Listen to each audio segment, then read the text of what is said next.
Student mentality එක හදාගන්න නම් ඔබ දැනගන්න ඕනි කරුණු කිහිපයක් තියෙනවා. නම්බර් 1. ඔබට අනිවාර්යයෙන්ම ඩිසිප්ලින් එකක් තියෙන්න ඕනි. මතක තියාගනි.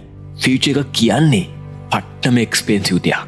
ඒ අනාගතේ අයිති වෙන්නේ තමන්ගේ ජීවිතයේ අද දවසේ ඩිසිප්ලින් එක පවත්වාගෙන යන උන්ට විතරයි. මට ඕනි ඔබ ටිකටම මොටිවේට් වෙලා ඉන්න.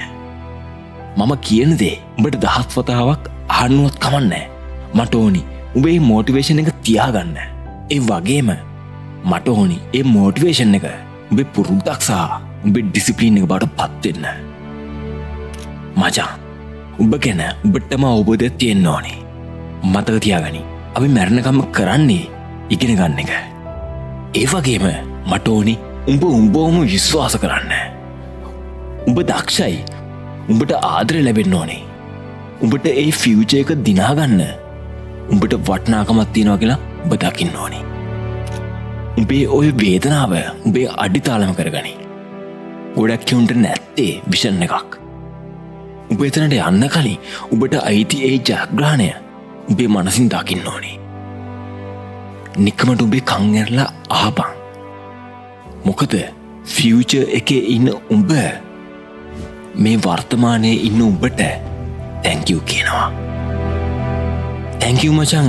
එදා අතහරින්න හිතුන වෙලාවේ අතහරින්න නැති වුණාට. thank you ડિප්‍රෙස් වෙලා වැටෙන්නේ නැතුව හිටියට. thank you උඹට ආව ප්‍රශ්න වලට උඹේ ගමන නවත්තන්න නැතුව උඹ එකම ඉලක්කයකට වැඩ කරාට. උඹට මේක කරන්න පුළුවන්. සමහර වෙලාවට මේක අමාරු වෙයි. මම කෙලින්ම කියන්නම්. මේක ලේසි නෑ. හැබැයි මේ කට්ට අපරාධයන් නෑ. සමහර විට උඹ මේක අහන්නේ බර අඩු කරගන්න හිතාගෙන වෙන්න පුළුවන්. එහෙම නැත්නම් අමාරු එක්සෑම් එකක් ගොඩ දාගන්න වෙන්න පුළුවන්. මේ දෙක කරන්න බැරි තරම් අමාරුයි කියලා උඹට හිතෙන්න පුළුවන්. ඒත් උඹ ඔය වේදනාව මේ ප්‍රෝග්‍රස් එකක් බවට හරවගනි. මට ඕනේ උඹ ඇවරේජ් මට්ටමේ ඉන්න එක ගැන අකමැති වෙන්න. මට ඕනේ උඹ ඇවරේජ් කියන එකටත් ඇලර්ජික් වෙන්න. මොකද ගොඩක් මිනිස්සු උඹ ගැන බලාපොරොත්තු තියන් ඉන්නවා. නියම ස්ටුඩන්ට් කෙනෙක් කියන්නේ මහන්සිලා වැඩ කරන කෙනෙක්. මානසිකව වැටෙන්නේ නැති යකෙක්. ඕනම දෙයකට ඇඩැප්ට් වෙන්න පුළුවන් චරිත ශක්තියක් තියෙන එකෙක්. පොසිටිව් හිතපන්. ගෞරවය දිනාගනි. විනිං ඇටිටියුඩ් එකක් තියාගනි. එක්ස්කියුසස් දෙන්න එපා. ෆෝකස් එකක් තියාගනි. උඹට මේ අනාගතය ඕනේ නම් මේ ෆීල්ඩ් එකේ ඉන්න අනිත් හැමෝටම වඩා ඔබ මහන්සි වෙන්න ඕනේ.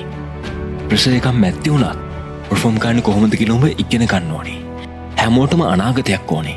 හැබැයි හැමෝම කැමති ඇවරේජ් විදියට ඉන්න. සමහර වෙලාවට ඔබට පිස්සු වගේ දැනේ. පැය ගණන් පාඩම් කරලත් සමහර විට ඔබ එක්සෑම් එක ෆේල් වෙයි. ඒත් නියම ස්ටුඩන්ට් කෙනෙක් කියන්නේ ඉක්මන යථා තත්ත්වයට පත් වෙන ඩිසිප්ලින් එකක් තියෙන තමන්ගේ වැඩේටම කැපුණ කෙනෙක්. මොනමෝ හේතුවකට එපා වෙලා තියෙන වෙලාවට උනත් වැඩ කරන කෙනෙක්.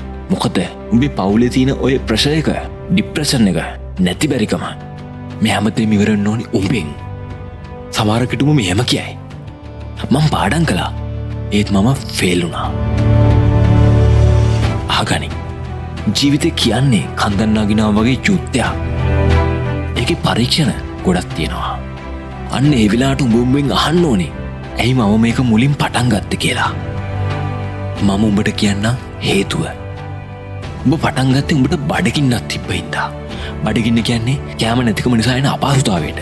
ඒත් දිනන්න තියෙන බඩගින්න ඊටත් වඩා ලොකුයි.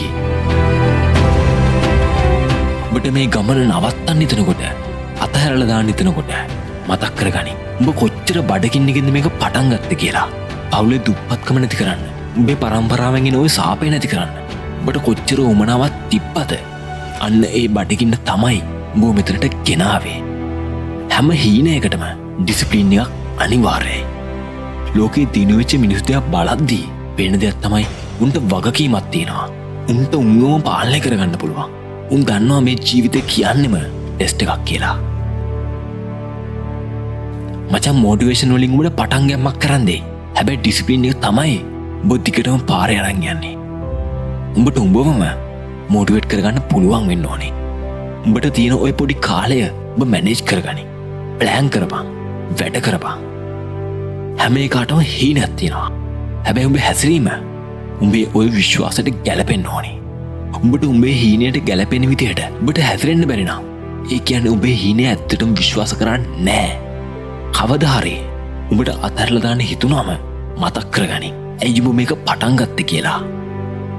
කිසිම එකෙක් උඹට අවස්ථාව දෙන්නේ නැති වෙලාවට උඹ උඹේ අවස්ථාව හදාගන්න ඕනේ.